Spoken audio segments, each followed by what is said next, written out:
जेहेतु से रास्ता रे बहुत लोग जावासवा कर मो बस आरंभ कर प्राइवेट बस कटक भुवनेश्वर बस भी जाऊँगी से रास्तार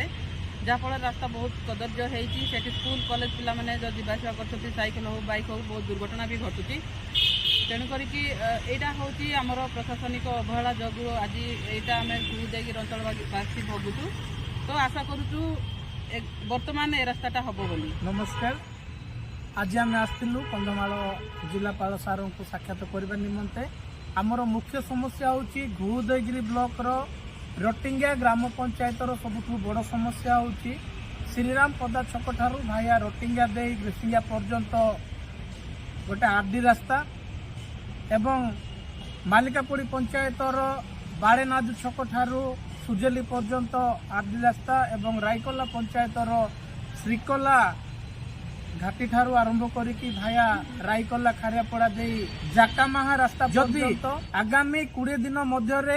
यही रास्ता गुड़ाक आरंभ करा न जाए तेबे डिसेम्बर प्रथम सप्ताह घुदगिरी रे समस्त पंचायतवासी मिलित भाव एक आंदोलन करा जिवो। धन्यवाद। रटिंगिया पंचायत मालिकापड़ी पंचायत एवं रायकोला पंचायत तो यही रास्ता दे कि प्रतिदिन शह शह लोक मैंने यातायात करुछंती। आशा करुचु आमे जे जिला प्रशासन एप्रति गुरुत्व पदक्षेप नहीं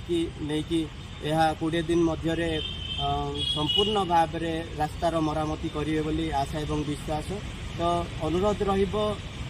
जिला प्रशासन को तुरंत यह उपर पदक्षेप नियंतु नहेले निश्चित भाव में आमर जो आमन भाई जमीती कहते यहाँ केवल आमन भाई नुहे यहाँ अंचलवासी यहाँ आंदोलन हेबो एवं अंचलवासी माने मध्य एथिप्रति सदा सर्वदा से माने